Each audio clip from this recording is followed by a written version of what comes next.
Hey, what's going on, guys? Hex Competitive back into the brand new video, and I do hope everything is actually working pretty well for audio-wise, because my program that I actually had set up for my mic to make it sound the way I wanted and everything just got corrupted. The file did, because my Mac actually updated. But with that being said, let's actually hop into this episode of Rent a Girlfriend, episode 10. You know, I'm ready to go on the hill, all right? I'm ready to perish on the hill for this series because I've been absolutely amazed. I mean, this episode just built on a lot of just kind of real aspects and very understanding of aspects of who these characters are and why they think the way they do.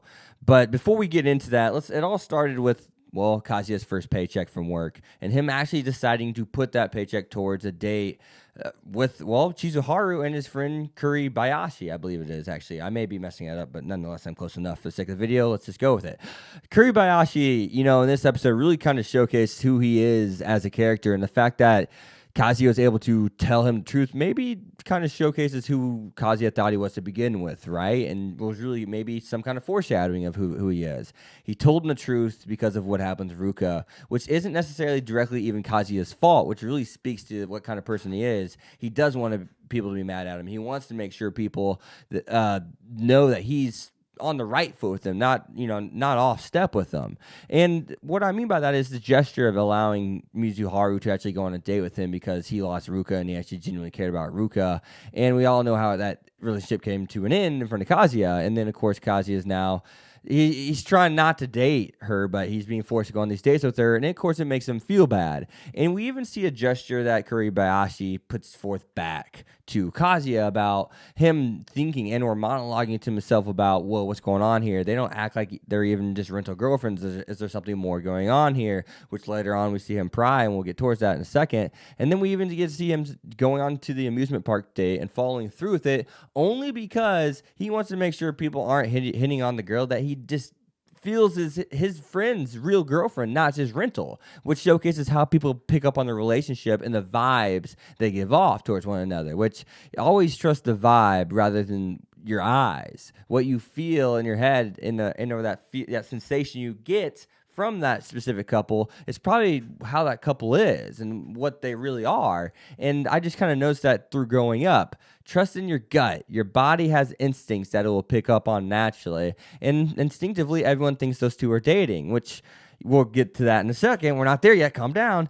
We have the next scene to where, you know, this is really what made me say, Kuribayashi, you're a character that has a little bit.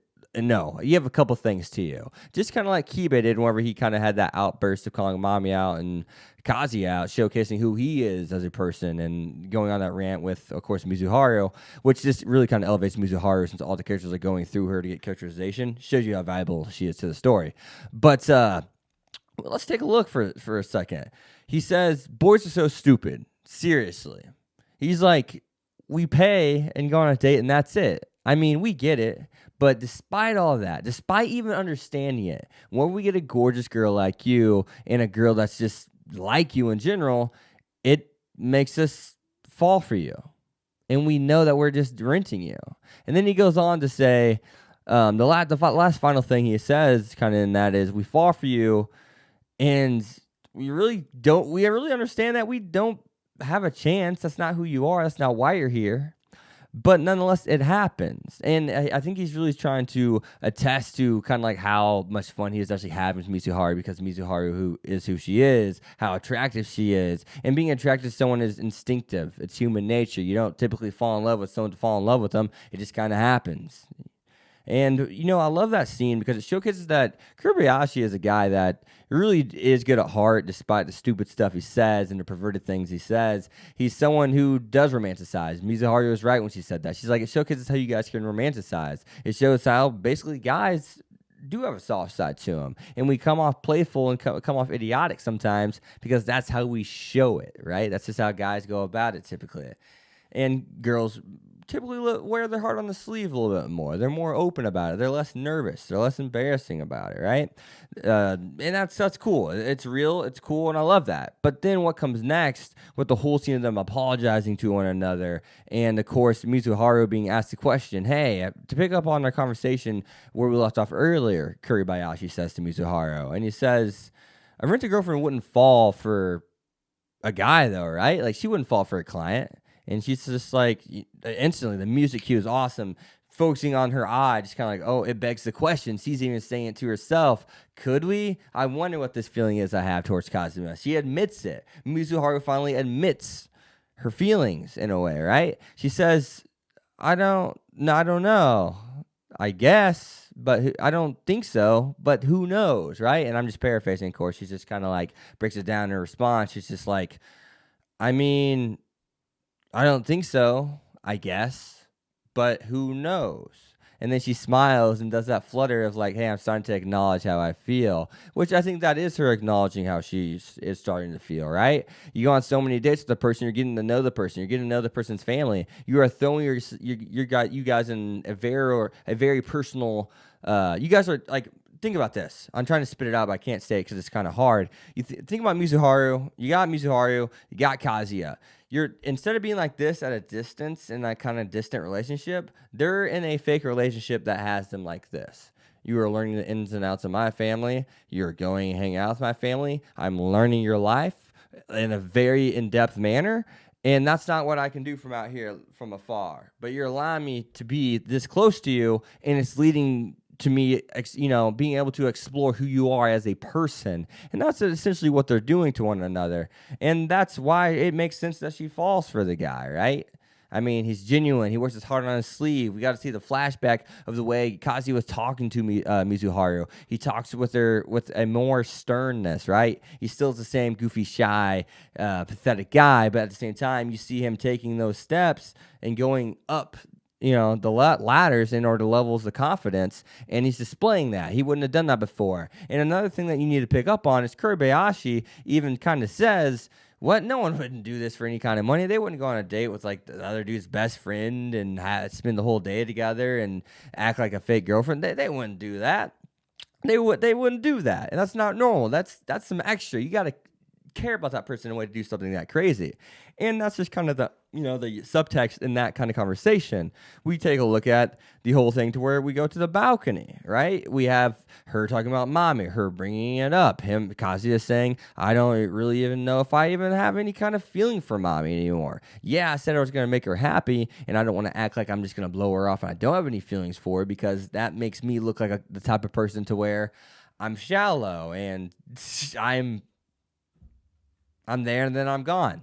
You mean something to me and then you don't snap of fingers. No, what he's saying there is, I care. I do care about her. I mean, those feelings and emotions weren't just out of nowhere, and I did like her for who she is.